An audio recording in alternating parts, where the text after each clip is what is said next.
Hello students, मैं प्राध्यापक रोहित सागर आपका यहाँ पर स्वागत करता हूँ इस लेक्चर में। श्री गणेश जूनियर कॉलेज के लेक्चर सेशन में, ऑनलाइन लेक्चर सेशन में। तो आज हम यहाँ पे इंटीग्रेशन का पॉइंट देखेंगे, ठीक है। तो इसमें सबसे पहले हमें जो फिजिक्स में यूज होते हैं, most use formula in physics. So जो इंटीग्रेशन के most use formula in physics है उसके बारे में आज आप देखेंगे। जो हमें जो चैप्टर शुरू है अभी, वन डायमेंशनल मोशन, उसके लिए जरूरत है, ठीक है। तो बेसिक फार्मूला, सो कौन से बेसिक फार्मूलाज है उसके बारे में हम पढ़ेंगे, ठीक है। तो इन बेसिक फार्मूला में फर्स्ट जो फार्मूला है, कल हमने देखा था इसके बारे में, ठीक है। तो जो फर्स्ट फार्मूला है integration x raise to n dx, मतलब हमारा जो फंक्शन है y इज इक्वल टू क्या होगा, x रेज टू n होगा।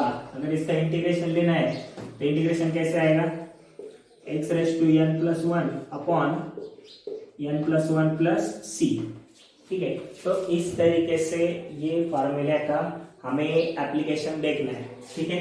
तो इसके बाद जो सेकेंड फार्मूला आता है वो इस तरीके से होता है, integration of one upon x, ठीक है। जैसे कि हमने देखा था डेरिवेटिव ऑफ एक्स अगर होगा तो वो कितना आता है, वन आता है, ठीक है। या तो D raise to x D x raise to n upon D x is equal to क्या आता है, n into x raise to n minus one. मतलब इंटीग्रेशन और डेरिवेटिव एक दूसरे के अपोजिट फंक्शन है, क्या है, अपोजिट फंक्शन है, ठीक है। जैसे कि हमने आपने देखा होगा log ऑफ x का जो डेरिवेटिव है वो क्या आता है, वन अपॉन एक्स आता है, ठीक है। वैसे ही वन अपॉन एक्स का इंटीग्रेशन क्या आएगा, log to the base e of x plus c।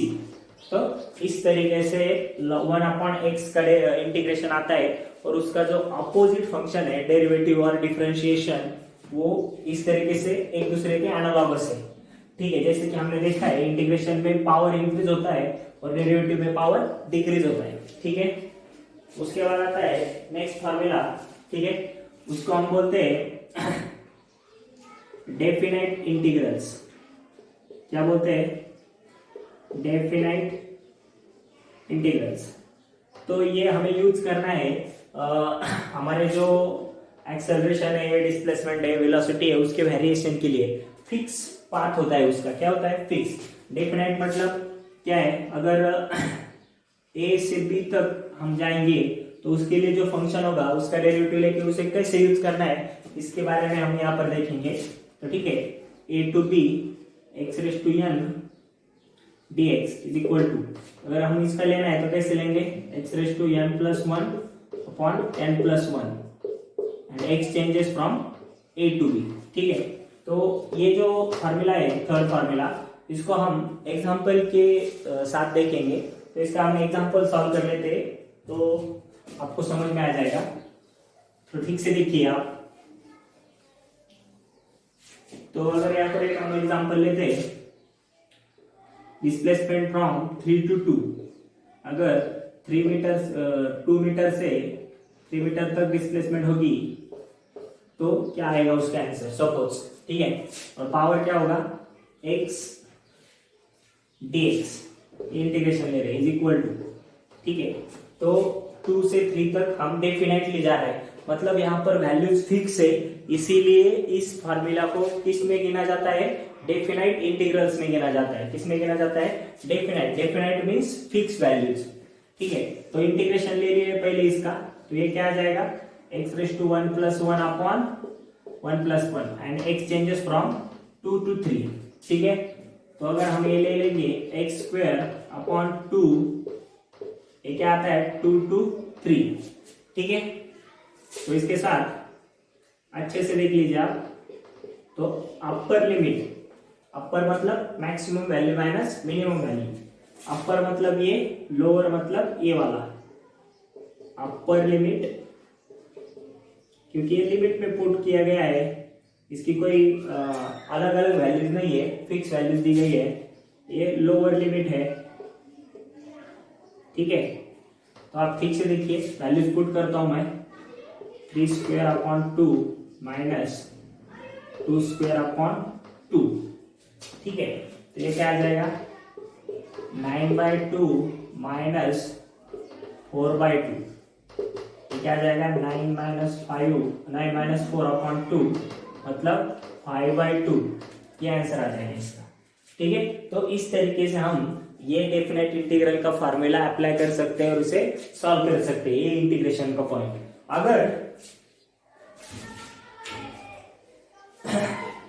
अगर नेक्स्ट आपको किसी चीज का इक्वेशन लेना हो, सॉरी नेक्स्ट जो फॉर्मूला है वो क्या है, ठीक से देख लीजिए।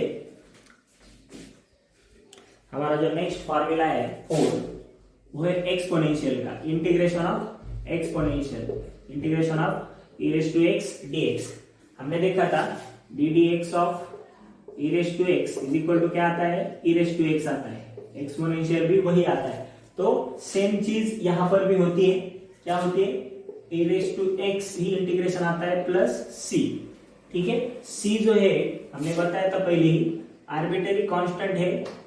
ठीक है, क्या है, आर्बिट्ररी कांस्टेंट वैल्यू है। ओके, तो इस तरह से, ठीक है।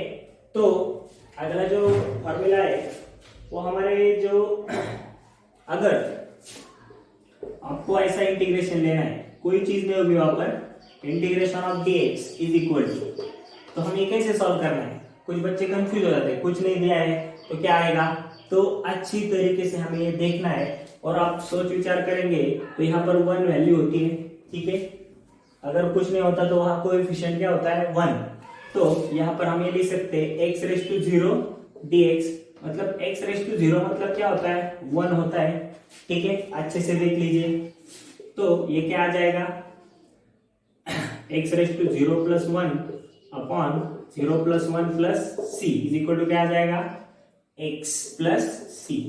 तो ये जो फॉर्मूला है, तो इसका इंटीग्रेशन इस तरीके से हम ले सकते हैं। इसके बाद ट्रिग्नोमेट्रिक फंक्शन जो है,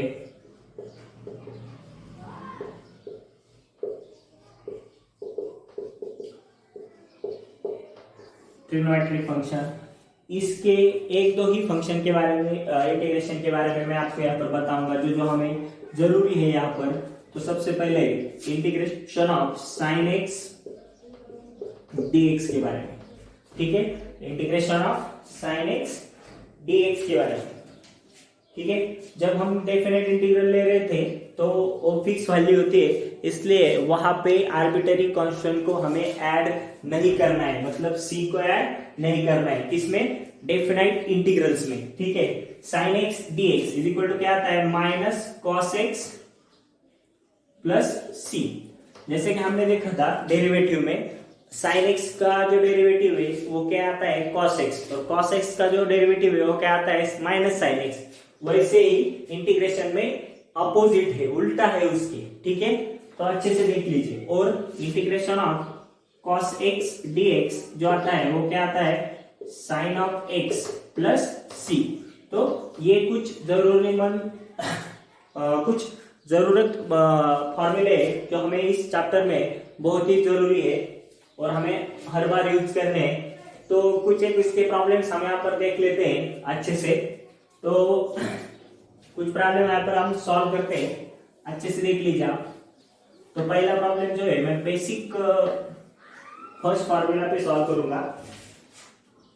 तो अगर मैंने ये y is equal to function लिया है x² प्लस x³, ठीक है, तो मुझे इसका इंटीग्रेशन लेना है। तो मैं क्या करूंगा, first integration of y dx, function लिया है मैंने, इंटीग्रेशन ऑफ फंक्शन पुट करूंगा x² प्लस x³ dx। ठीक है, तो यहां तक मुझे आपको लगता है अच्छे से समझ में आया होगा। तो सबसे पहले हमें क्या करना है, सेपरेटली इंटीग्रेशन अप्लाई करना है, x² dx plus integration of x³ dx। अब ये इंटीग्रेशन ऑफ x⁻n dx के फॉर्मेट में आ गया है।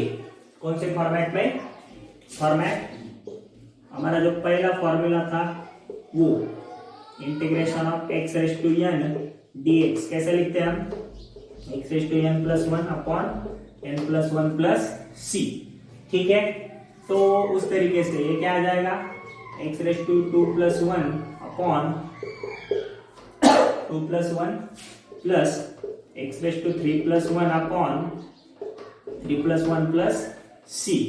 ठीक है, तो ये क्या आ जाएगा, x cube upon 3 plus x raise to 4 upon 4 plus c। ठीक है, तो इस तरीके से हम ये इक्वेशन और ये इंटीग्रेशन क्या कर सकते हैं, सॉल्व कर सकते हैं। ठीक है, तो इसके आगे भी आप सॉल्व कर सकते हैं मैथमेटिकली, यहाँ तक ही रखेंगे तो भी चलेगा, आपका आंसर आ जाएगा वैल्यूज पुट करने के बाद x के, अगर हम फिजिक्स के प्रॉब्लम देख रहे होंगे तब।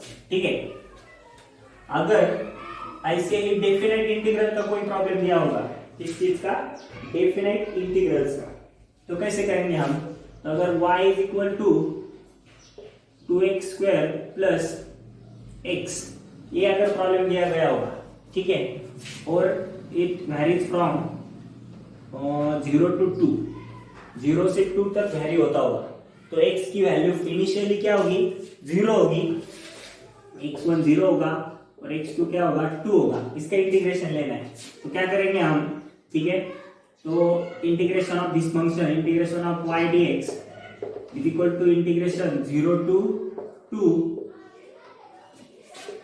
2x square plus x dx। ठीक है, सेपरेटली अप्लाई करो, 0 to 2 2x square dx plus integration 0 to 2 x dx।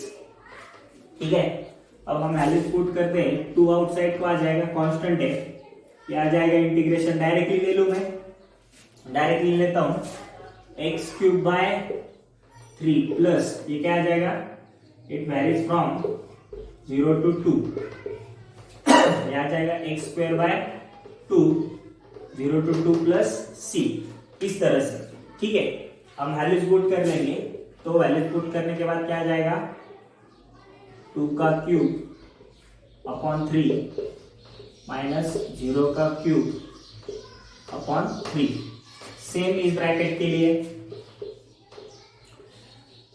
2 का स्क्वायर अपॉन 2 माइनस 0 का स्क्वायर अपॉन 2 प्लस c। ठीक है, अगर आप इसे आगे सॉल्व कर लेंगे तो आपका आंसर आ जाएगा, यहाँ पर देख लीजिए स्क्वायर ब्रैकेट में 2 इंटू ये 2 का क्यूब कितना आता है, 8 अपॉन 3 माइनस ये 0 आ जाएगा, प्लस यहाँ पर 2 का स्क्वायर 4 डिवाइडेड बाय 2 आ जाएगा। ठीक है, प्लस c। तो आगे सॉल्व करेंगे, तो 2 8 जा 16 बाय 3 प्लस 2 प्लस c। ठीक है, हम क्रॉस मल्टीप्लाई कर लेंगे, 16 plus 6 upon 3 plus c, 22 by 3 plus c। तो इस तरीके से हमारा इंटीग्रेशन का आंसर आ जाएगा इस डेफिनेट इंटीग्रेशन के लिए। ठीक है, तो सॉरी गलती से हो गया, डेफिनेट इंटीग्रल्स में हम c की वैल्यू पुट ही नहीं करते। ठीक है, ये चीज आप याद रखिए, अगर गलती होती है तो वो चीज हमें हमेशा याद रह जाती है। ठीक है, आप अच्छे से देख लीजिए इस प्रॉब्लम को।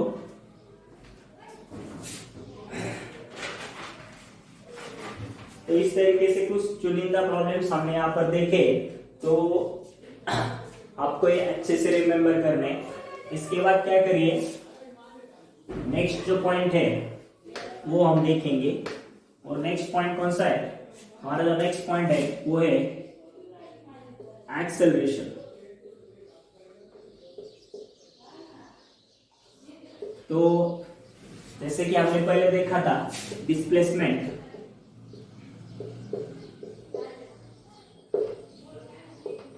ठीक है, उसके बाद क्या देखा था, वेलोसिटी, और उसके बाद क्या देख रहे हैं, एक्सेलरेशन। ठीक है, तो इन तीन चीजों में क्या कनेक्शन है, देखिए ये डिस्प्लेसमेंट x है, अगर इसका डेरिवेटिव ले लेंगे ddx ऑफ dt, तो क्या आ जाएगी वेलोसिटी, और वेलोसिटी का डेरिवेटिव ले लेंगे तो क्या आ जाएगा, एक्सेलरेशन। अगर रिवर्स जाना हो तो रिवर्स में क्या करेंगे, अगर एक्सेलरेशन का इंटीग्रेशन ले लेंगे तो क्या आ जाएगी, वेलोसिटी। ठीक है, उसके बाद यहाँ पर वेलोसिटी का इंटीग्रेशन ले लेंगे तो क्या आ जाएगा, डिस्प्लेसमेंट। ठीक है, तो ये दोनों एक दूसरे के कोरिलेटेड है या एक दूसरे पे डिपेंड करते हैं, ये आपको चीज अच्छे से ध्यान में रखनी है। ठीक है, तो आज मैं थोड़ा सा एक पॉइंट बताऊंगा एक्सेलरेशन के बारे में, ज्यादा उसमें नहीं जाऊंगा क्योंकि आज ही आपको इंटीग्रेशन के बारे में बताया है। ठीक है, तो अब हम लगातार लेक्चर डालेंगे जिससे कि आपको कोई दिक्कत नहीं होगी शायद। ठीक है, तो सबसे पहले हम एक्सेलरेशन का डेफिनेशन लिखेंगे। तो डेफिनेशन ज्यादा कोई डिफिकल्ट नहीं है, तो सबसे आसान डेफिनेशन क्या होगा, the rate of change of velocity with respect to time, the rate of change of velocity with respect to time। ठीक है, तो जैसे कि हमें पता है acceleration is divided by a is equal to क्या होगा, delta v by delta t. मतलब ये क्या होगा, maximum value minus minimum value upon इस तरीके से। अगर हम इंटीग्रेशन डेरिवेटिव फॉर्म में लिखेंगे, limit delta t tends to zero delta v by delta t, ये कौन सी आ गई, इंस्टेंटेनियस आ गई। ये कौन सी आ गई, एवरेज एक्सेलरेशन आ गई। तो ये क्या आ जाएगा, dv बाय dt। अगर हमें एक्सेलरेशन डिस्प्लेसमेंट के फॉर्म में भी लिखना होगा तो लिख सकते हैं, कैसा, ddt ऑफ, ये क्या आ जाएगा, वेलोसिटी dx अपॉन dt। तो ये कैसे लिख सकते हैं, डबल ऑर्डर डेरिवेटिव के फॉर्म में, d square x by dt square. तो ये सब रिलेशन आपको अच्छे से ध्यान में रखने हैं। तो कैसे, एक्सेलरेशन को ऐसे भी लिख सकते हैं, acceleration is equal to d by d t. अगर आपको डिस्प्लेसमेंट के फॉर्म में लिखना है तो इस तरीके से लिख सकते हैं, d square x by d t square. ठीक है, तो ये है एक्सेलरेशन। तो एक्सेलरेशन के कुछ पॉइंट्स बताऊंगा और मैं आज का लेक्चर यहाँ पर ही स्टॉप करूंगा। तो कुछ सिंपल पॉइंट्स आज मैं बताऊंगा। हमारा जो एक्सेलरेशन है इसका जो यूनिट है पॉइंट्स, जैसे कि आपने देखा वेलोसिटी अपॉन टाइम है, वेलोसिटी अपॉन टाइम मतलब मीटर पर सेकंड स्क्वायर यूनिट आ जाएगा।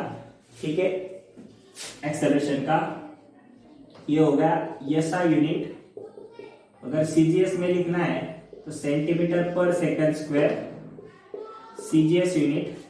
ठीक है, उसके बाद डायमेंशन फार्मूले से या तो यूनिट से हम इसके डायमेंशन अचीव कर सकते हैं। मीटर मतलब लेंथ L1, ठीक है, मास नहीं है मतलब m0, ठीक है, और टाइम डिवाइडेड है मतलब और क्या स्क्वायर t-2। तो ये आगे डायमेंशन बाय यूनिट और फॉर्मूला। उसके बाद ये कौन सी क्वांटिटी, वेक्टर है या तो स्केलर है। तो जो हमारे एक्सेलरेशन है वो वेक्टर क्वांटिटी है क्योंकि उसमें डायरेक्शन भी आता है और मैग्नीट्यूड भी आती है। तो क्या लिख सकते हैं, ये फर्स्ट पॉइंट, ये सेकेंड पॉइंट और third point, the acceleration is the vector quantity. Okay, तो ये सब चीजें इसमें आ जाती है। आपको इन चीजों का अच्छे से ध्यान रखना है और इन चीजों को हमेशा याद रखना है। ठीक है, तो अब हम प्रॉब्लम सॉल्व करने वाले। आपको कल परसों तक इस चैप्टर का पीडीएफ मिल जाएगा। ठीक है, और उसके डिपेंड हमें प्रॉब्लम्स सॉल्व करने। Okay, thank you.